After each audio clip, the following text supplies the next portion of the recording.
खुलुमबाय आं सिबिरानि ब्रह्म नोंथांमोनखौ आंनि SBBodo News चेनेलाव गासैखौबो बरायबावनाय थाबाय नोंथांमोननि थाखाय आं गोदान मोनसे भिडिअ लानानै फैबावबाय अन्नानै भिडिअखौ जोबजासिम नायलांदो दैयाव गबनानै फिन सासे बर' सुबुंनि जिउ खहा मुङा राजु बसुमतारी दैयाव गबनानै थैनाय आरो दैजों बुखारलांजानानै जिउ गोमानाय बेबायदि जाथाया रायजोआव दासान्दि फ्राय जाफ्लेबाय थादों सानसे सिगांबो साथाम फरायसाफोरा दैयाव गबनानै जिउ खोमानो गोनां जादोंमोन आरो बिनि सिगांबो गोबां सुबुंफोरानो दैयाव गबनानै आरो दैजों बुखारलांजानानै गाव गावनि जिउखौ खोमानो गोनां जादोंमोन बेनि मादाव जोंनि गोबां बर' सुबुंफोराबो थैनो गोनां जादों दा फिन सासे बर' सुबुङा दैयाव गबनानै जिउ खोमानो गोनां जाबावबाय बे जाथाया बाक्सानि सालबारिनि हाथिनापुराव जादों न'नि साखाथियाव थानाय फुख्रियावनो गादलिनानै दैयाव गलांदों राजु बसुमतारीया बेनि उनाव दैयाव गबनानै जिउ खोमानो गोनां जादों जाथायनि सोमोन्दै SDRFनो मिथिहोहरनायनि उनाव SDRFनि हान्जाया फैनानै गोथै देहाखौ नागिरनायनि हाबाखौ मावफैदों आरो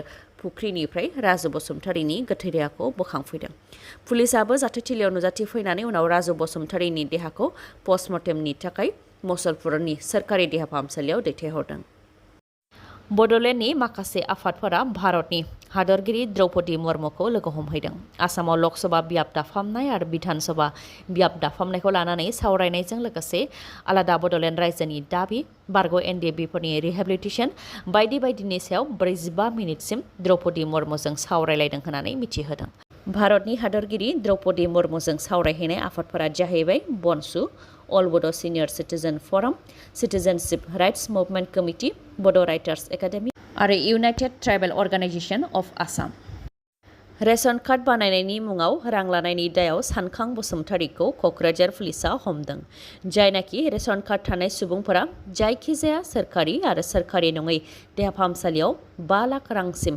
बेसेन नाङै फाहामथाय मोननो हागोन होननानै आसाम सोरखारा थांखि फोसावदों आरो बेनि उनाव गोबां सुबुंफोरानो रेशन कार्ड बानायनो थाखाय होंगो दोंगो जादों नाथाय रेशन कार्ड बानायनायनि मुङाव रां लायालासे जाहाथे मुलाम्फायारिफोरनो रेशन कार्डखौ बानायनानै होयो बेनि थाखायबो गिबि मन्थ्रिया फोसावदोंमोन बेबायदि बुंनायनि उनावबो मुलाम्फायारिफोरनिफ्राय रां लानानै रेशन कार्ड बानायनायनि दायाव क'क्राझार पुलिसा सानखां बसुमतारीखौ हमदों पुलिसा फोरमायथिनाय बायदिब्ला क'क्राझार UN एकाडेमिनि साखाथियाव थानाय सोरखारि नङै फार्मासियाव रेशन कार्ड बानायनायनि मुङाव 1500, 2000 आरो 3000 रां लादों होननानै रायजो राजाफ्रा अजद होदोंमोन बे अजदनि सायावनो बिथा खालामनानै नायबिजिरनो थाखाय फैदोंमोन जेरावनाखि सानखां बसुमतारीनि अनगायैबो सानखां बसुमतारीनि न'खरनि बाबलि मोसाहारि जाय फुड एन्ड साप्लाइ अफिसाव जुनियर एसिस्टेन्ट महरै खामानिखौ मावो बिथाङा गावनि सोरखारि मावख'आव खामानि मावालासे सोरखारि नङै फार्मासियावसो खामानिखौ मावगासिनो थानायखौ हमनो मोन्दों बेनि उनावनो सोंनाय फिननाय लानो थाखाय बिथांमोनखौ हमनाय जादों होननानै फोरमायथिदों क'क्राझार पुलिसा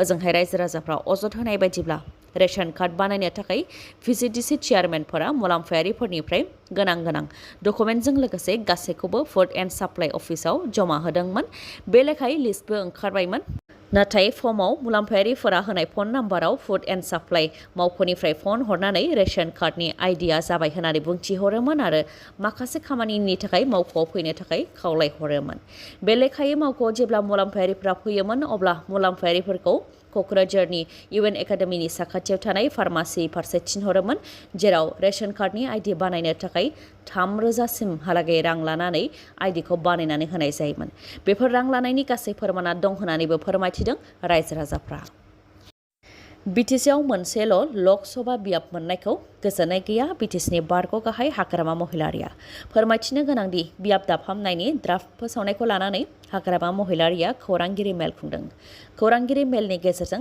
माखासे थांखि लानो थाखाय प्रमद बर'नि सोरखारनिसिम खावलायहरदों हाग्रामा महिलारिया बिथां हाग्रामा महिलारिया बुंथिदों दि थांनाय 2007 मायथाइनिफ्रायनो जेब्ला सानसुमा खुंगुर बैसोमुतियारिया MP जादोंमोन बै समनिफ्रायनो BTCआव मोननै लकसभा क'क्राझार लकसभा आरो उदालगुरि लकसभा नांगौनि थाखाय जयै दाबि दैखांबोदोंमोन आरो बै समनि ड्राफ्ट फोसावनायाव क'क्राझार लकसभा आरो उदालगुरि लकसभाबो मोननो हादोंमोन नाथाय दानि ड्राफ्ट फोसावनायाव उदालगुरि लकसभाया गैया बेनिखायनो प्रमद बर'आ जुदि गोसो दंब्ला BTC 6th शेड्युलाव मोननै लकसभा बियाब जानांगौ होननानै थाबैनो BTC केबिनेटआव थांखि लानांगौ आरो आसाम सोरखार आरो बिसायख'थि आयगनो दैथायहरनांगौ होननानै बुंथियो आरो बेनि थाखाय एबसुआबो प्रमद बर'खौ नारसिननांगौ जाहाथे प्रमद बर'आ BTC केबिनेटआव थांखिखौ लायो आरो बेयाव बेरेखा दोलो BPFनिफ्रायबो मदद होगोन होननानै बुंथियो हाग्रामा महिलारिया नाथाय बियाब दाफामनायनि ड्राफ्ट फोसावनायखौ लानानै प्रमद बर' आरो इउपिपिएलआ जेरैबायदि बमा गावनानै अमा ना बेदर जानानै रंजादों आरो जों जेरै लुबैदोंमोन बेबायदिनो जादों होननानै प्रमद बर'नि इउपिपिएल सरकारा बुंदों। बेजों बुजिनो हायोदि इउपिपिएलआ उदालगुरि लकसभा बियाब जानायखौ हास्थाया, खालि क'क्राझार लकसभाखौल' हास्थायो होननानै बुंथियो हाग्रामा महिलारिया।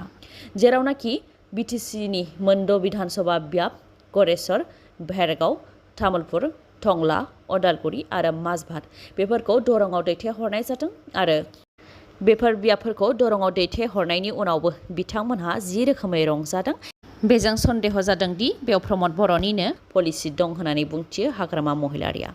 नाथाय जुदि प्रमद बर'आ उदालगुरि लकसभा बियाब जानायखौ लुबैदोंब्ला दासिमबो समय दं।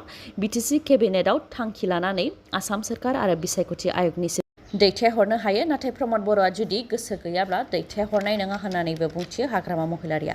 नाथाय बिटिसिनि मोनद' बिधानसभा बियाबखौ दरंआव दैथायहरनायखौ बिपिएफ दोलोआ माब्लाबाबो गनायनाय नङा। बेनि थाखाय मोनफ्रोमबो जिल्लायाव साब डिभिजन लेभेलाव सुबुंखान्थिजों सोमावसारनाय हाबाफारिखौ लागोन आरो डिसिनो गोसोखां बिलाइ गथायगोन होननानैबो बुंथियो हाग्रामा महिलारिया।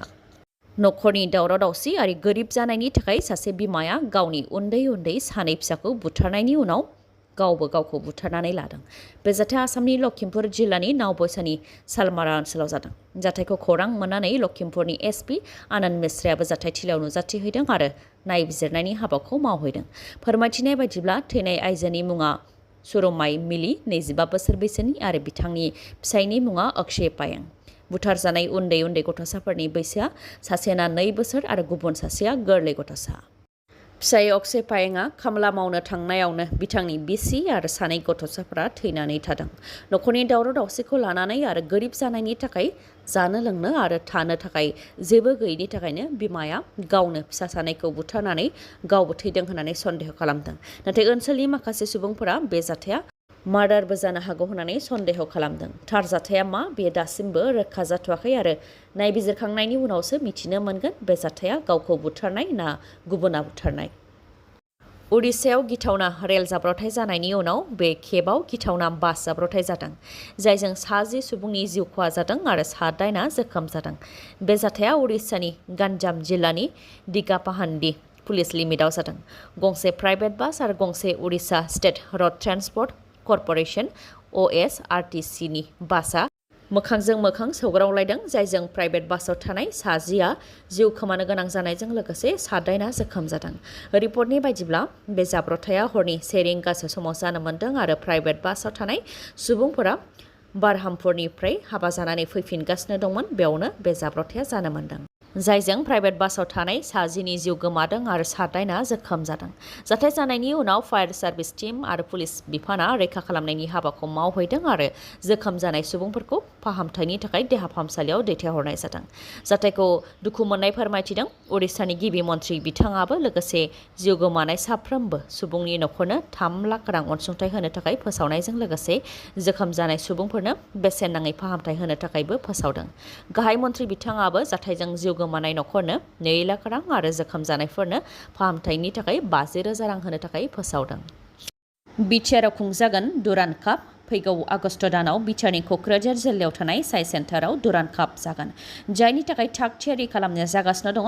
जाहाथे समाव खामानिफ्रा मावफुंजायो बेनि थाखाय साइ सेन्टाराव नायगिदिंहैदों बिटिसिनि गाहाय प्रमद बर' बिथाङाबो।